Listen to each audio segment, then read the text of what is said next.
are you recovering from your injuries, Nora? Oh, it's you. Rover. Yes. I'm feeling much better. Dr. Herson took very good care of me. I just did what he said and rested for a few days. Yeah, du har väl question en... Are you here to visit him?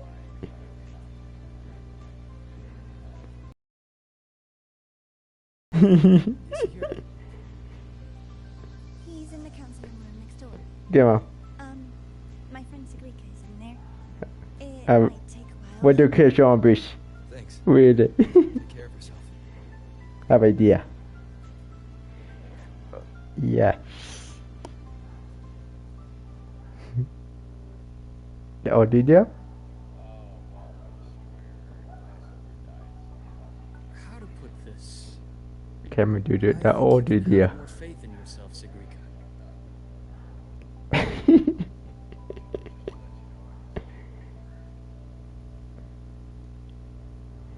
Faith in myself. You see, people can be more perceptive than you might realize, including those you care about. So try not to take everything to heart. Go a little easier on yourself.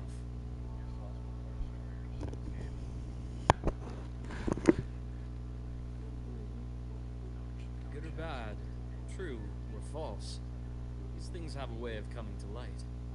And as your friend Denia said, sometimes a little distraction is good for your health. Yeah. I'll give it a try. Thank you, Dr. Harrison. You're welcome. Again, don't push yourself too hard. I take it you're the type who'd suddenly bolt up in bed at night, wide awake, worrying about an exam? That'd probably go on for a whole week. Huh? Is it really that obvious? Only my conjecture. Would you like some candy? Sweets help keep a smile.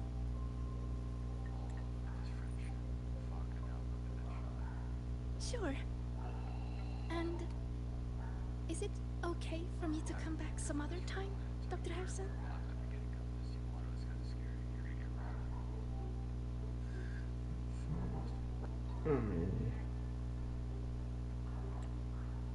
Why, of course.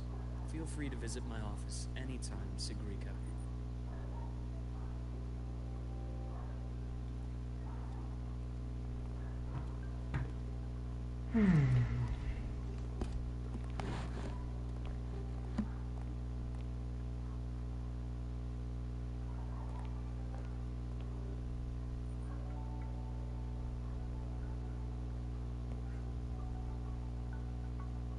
So, about that exostrider plan you mentioned. Let's get into it.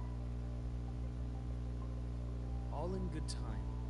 Let's start with something lighter first. Something lighter? Any topic at all. Let's slow the tempo a little. You're too eager. Your emotions are clouding your judgment. You must feel it too.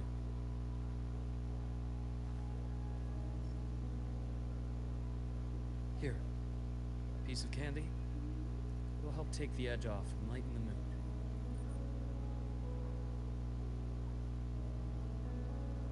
No. Thanks. I understand your anxiety over Amit's situation. You've always held her dear, but it's taken more out of you than you realize.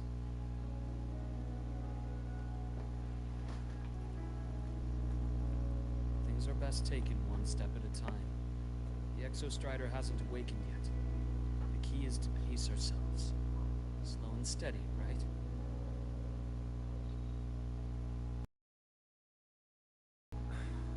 Okay. You're right. Let's table the exostrider for now. Let's talk about you, Luke. I trust Imeth. What we experienced together proved she was telling me the truth.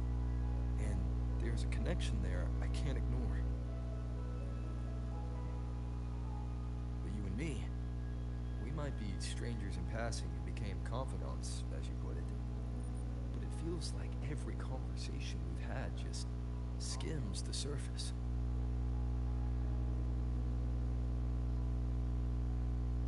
I'd prefer to know who I'm working with before jumping into something as big as opening the Strider Gate. It'll affect the entire Lahai-Roi region. Point taken. It seems a proper introduction is long overdue. Please, ask me anything. I'll answer as candidly as I can.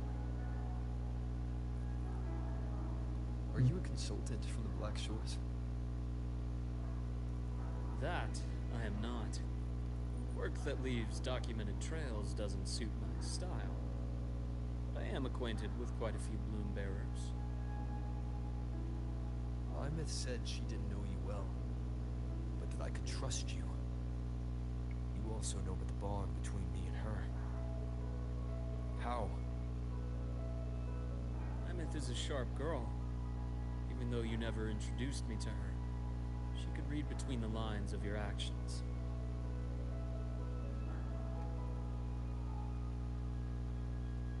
She's a lot like you. Smart, driven, good at bearing burdens. She's proven to be even more stubborn than you are. After you left Lahai-Roi, she came to see me a few times in the name of counseling, to learn about you. You didn't tell her anything. I didn't. You had other tasks for me here in Lahai-Roi. Didn't let us properly get to know each other because you wanted to shield her from my line of work. She later stopped these visits after realizing that.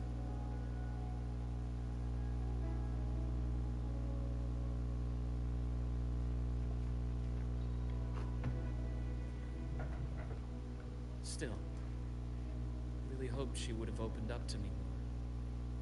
You both tend to keep things to yourselves, and that's never good for anyone.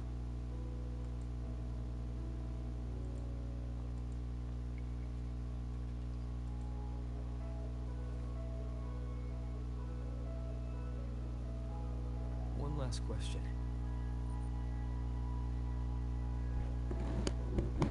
What did you mean? I had other tasks for you. That is a key topic, but not suitable for discussion here. The Space Trek Collective is backed by a number of different nations and powers. Their internal politics are of no concern to us.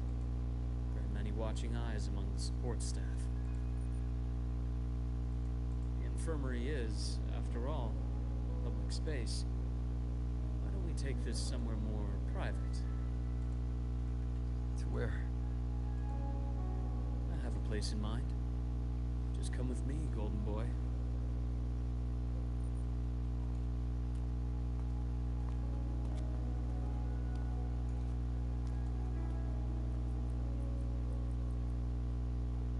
More personal business to attend to again, Dr. Herson? Just a quick break now. Mind holding down the fort? Next shift will be here soon. Take care, Doctor. Do try to return in one piece. Don't worry. I have him with me today.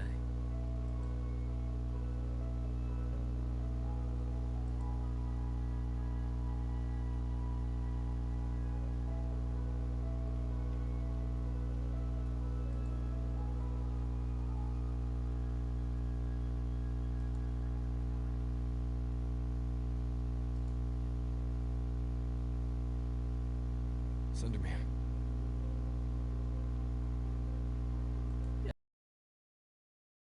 Space of my own here.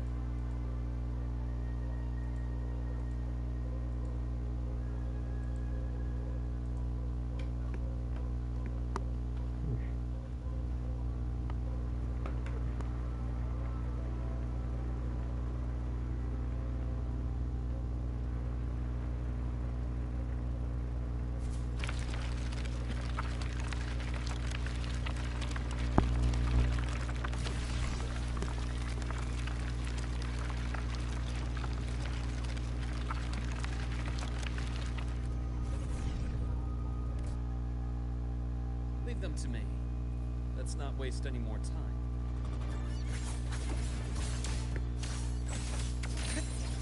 Imbalance and here.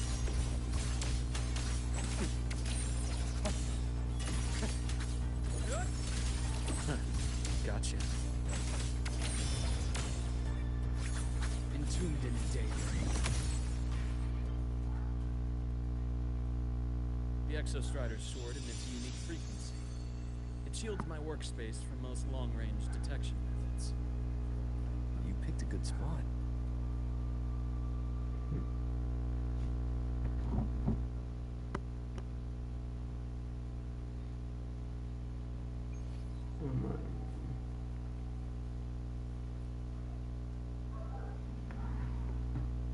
Quite a stash.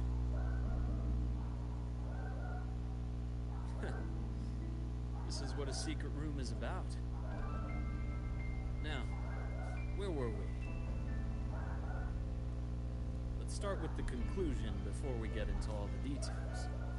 You asked me to come to Lahai Roy to watch for any Fraxidus activity. Warren was the first Fraxidus mole you uncovered. It certainly won't be the last. Think of the Space Trek Collective as a web of competing powers. It's as much a haven for independence as a playground for agendas. An isolated polar region, rich with exoswarm and the potential for technological breakthrough. Lahai Roy is a gold mine, even for the Fraxidus. You're saying the fall of Helios wasn't a real goal? It was one of 7. After your journey in Guanglong and Renacida, I'm sure you've come to realize their true aim. The Thenodian. Aleph 1. Correct. Given the Thenodian's unique nature, it's sure to catch their attention. Moreover, Aleph 1 is closely linked to the Strider Gate, which may be our ticket to outer space. Spying on Fraxidus is risky. Why would I have chosen you for this task? Well, that is a bit of a long story.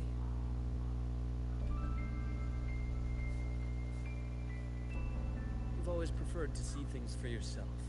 Please, follow me to that table.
Golden serum, developed by the Naviale group.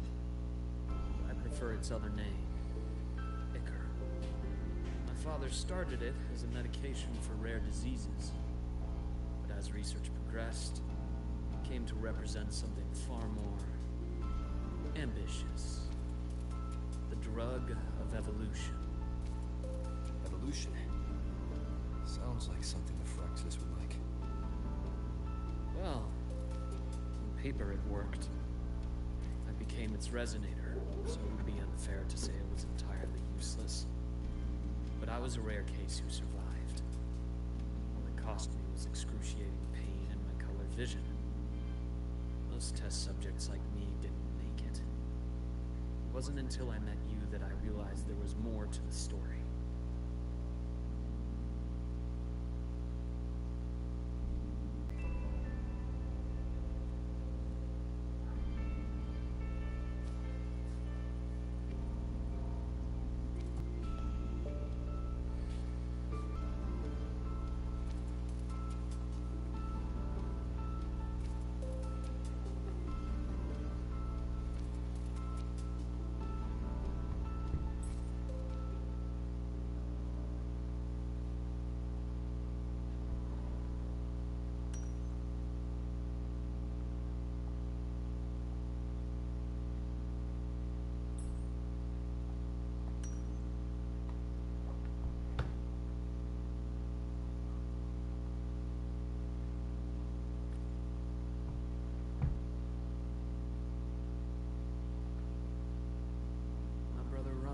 This picture. Not related by blood. Father took us both in after his own children passed away from a rare illness long ago. Ryan never could handle pain. He was easy to cheer up. Whenever the grown-ups would give me candy, I'd save it all for him. So, that's why he always has candy with him. For a while, I tried to be the perfect son Father wanted. It never worked, so eventually I stopped trying. It only got worse from there. What Father tried to do to Ryan was unforgivable. And then came that accident. I thought what my father did was a rather mundane story. Cliché. Someone trying to atone for past guilt, only to cause greater harm. Until your hints made me suspect it was someone's staged finale. So I had my father's grave exhumed. It was empty.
The entire Lolo logistics carrier was already blown to smithereens by the time I recovered this page. I managed a quick glimpse before the fire consumed most of the page. It is a report from an overseer. A Fraxidus Overseer's report on its way to the new Federation. Yes. Tucked away in a Lolo logistics delivery box. The recipient is Eris in the new Federation.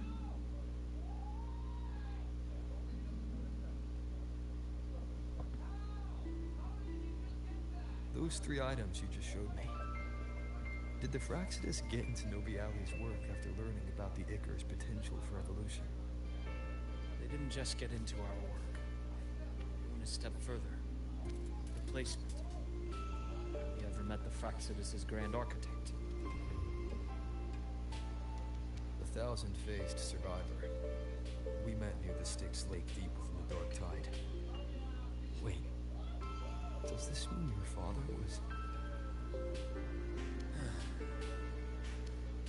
Yes. My father was just another face the Grand Architect borrowed. Though looking back now, I can't recall the moment the real him was taken. I think the Grand Architect sees life and death as a game. I wouldn't be surprised if Father was even smiling in his coffin as we buried him in that downpour. So, that's your answer. Why did you choose me? Because I have a very personal reason to go after the Fraxidus. Hatred. Hatred. Even now. Now, it has become something of a habit. Continue this train of investigation and you'll see for yourself what they are. But before you do, there's something I should share. My friends in the Black Shores told me you've already had a few run-ins with certain overseers. Is that right? 3. Cristoforo, Frolova, and Scar. Plus the Grand Architect you mentioned. Ah, whose names do ring a bell. Frolova is codenamed Hecate. Cristoforo? Arachnos. Intriguing, isn't it? The flair they have for their own branding. But it's a telling detail. The codename can reveal its owner's style, personal tastes, and even ambitions. Think about it. A powerful resonator who causes chaos at random leaves no trail to follow. I give them a preference, a pattern. They can start to build a profile from the pieces. I've been compiling reports on the Overseers for years. Allow me to share what I've learned so far. I've reactivated your access. You'll find the door controls right over there.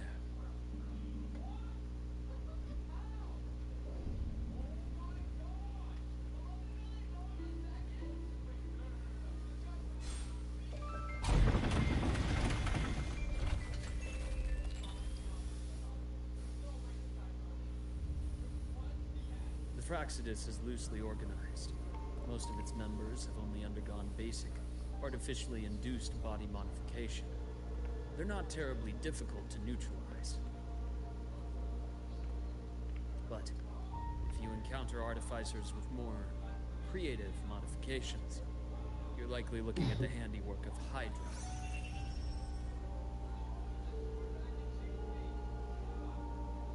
Hydra is their leading mind on human evolution and body modifications. Whoever they are, they often work in tandem with Siren. In other words, if you spot one, be on guard in case the other is lurking close by.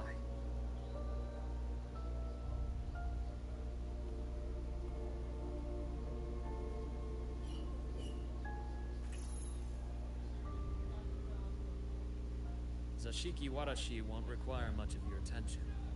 This overseer primarily operates in Ashinohara, a region that's been largely destroyed by the Lament. Ashinohara. I've heard of it somewhere before. The girl we had in the infirmary for a while. The Chisa, I remember. The city that trapped her, Onami, is part of Ashinohara. Now, on to 2 key pieces of the puzzle. I did say the Fraxidus was a loose organization, but even the most scattered cells still need funding to function.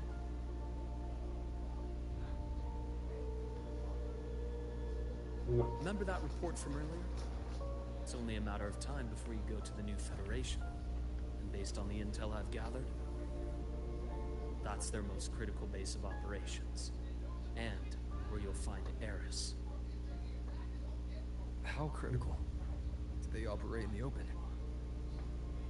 Not exactly. But in a place where money talks, they must have members in the highest echelons of government and business. Key members. Their foothold in the new Federation has given them immense leverage.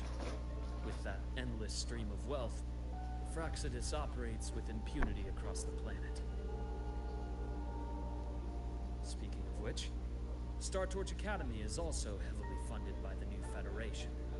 To be blunt, they're the Space Trek Collective's single largest donor.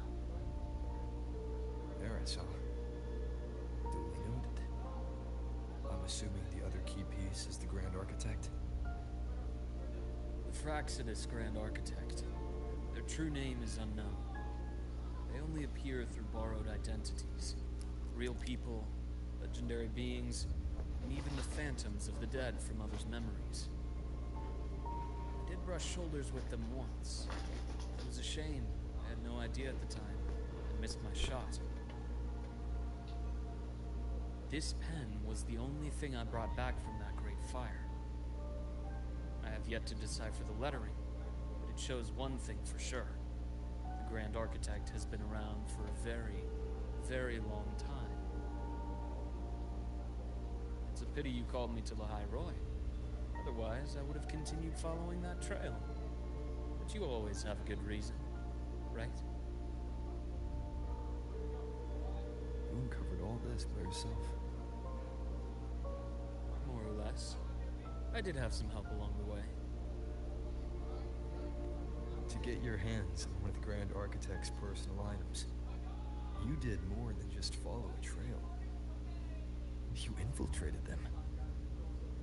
Playing along with them isn't that difficult once you get the hang of it. Like I said, they are a loose organization. Knowing the Fraxidus, stealing all that intel on the Overseers is risky, no matter how loose they are.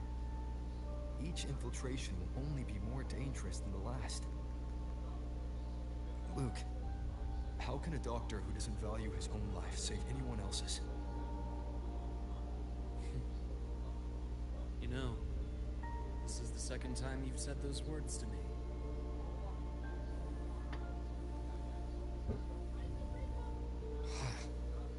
They got away again.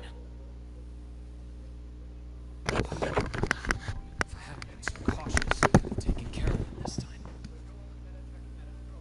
I should send today's findings to him. It's been 2 years. I suppose I'm due for a report.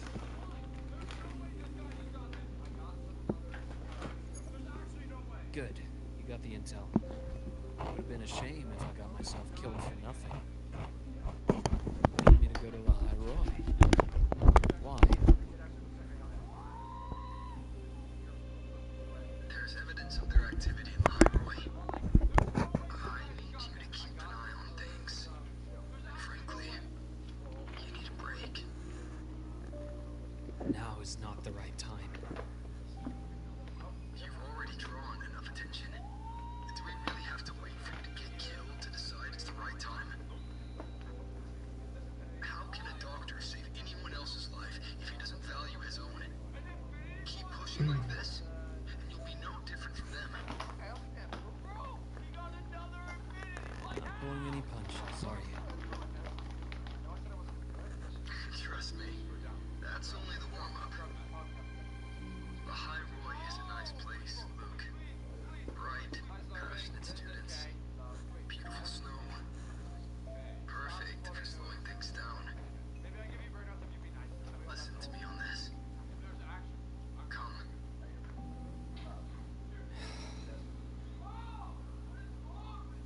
Very well. As you wish. So I've led a leisurely life in the High Roy ever since. No need to worry. I know my limits.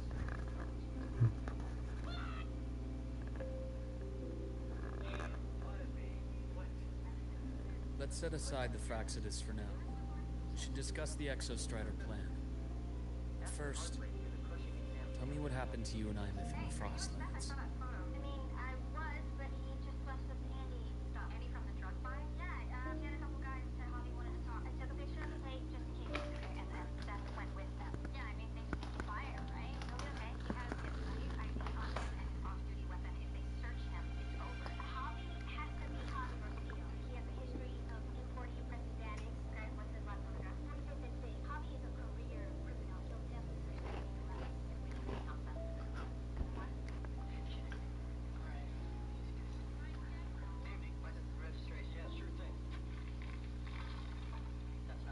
See, Imeth, she...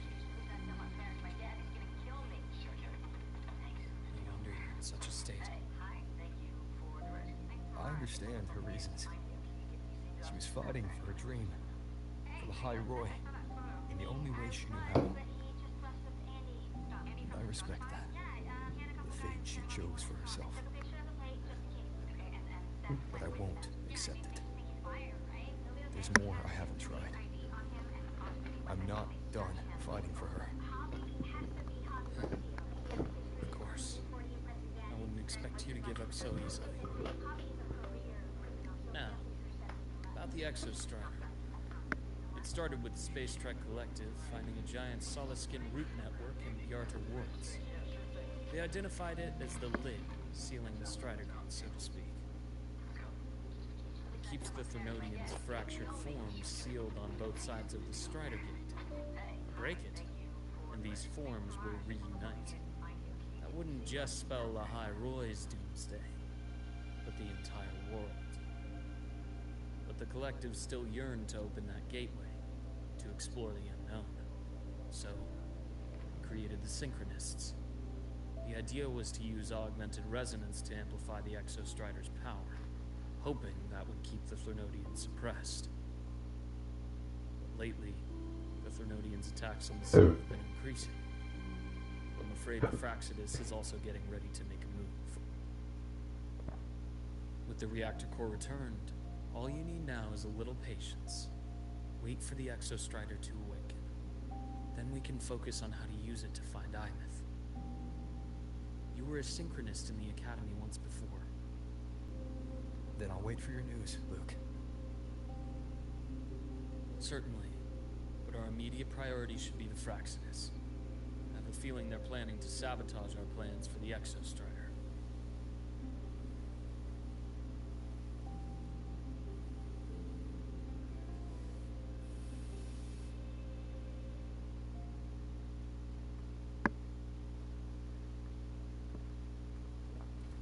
Rover said he'd like to check on the Exostrider in the Frostlands before he left. Well, could be a way to take his mind off things. Now then. Dr. Herson, is something the matter?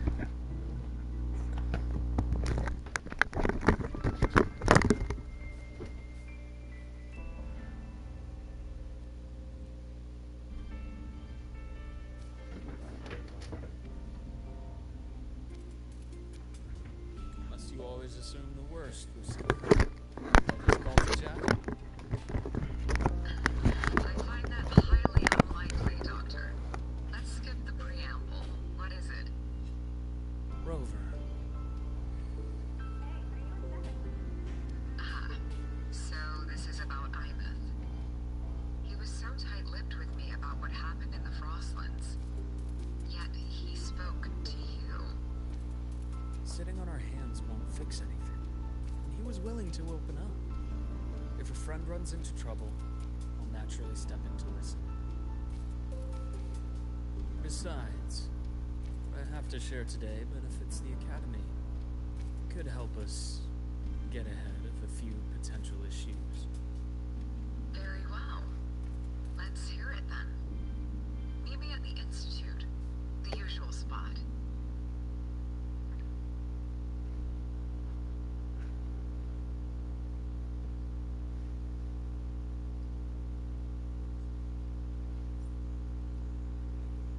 That's clear.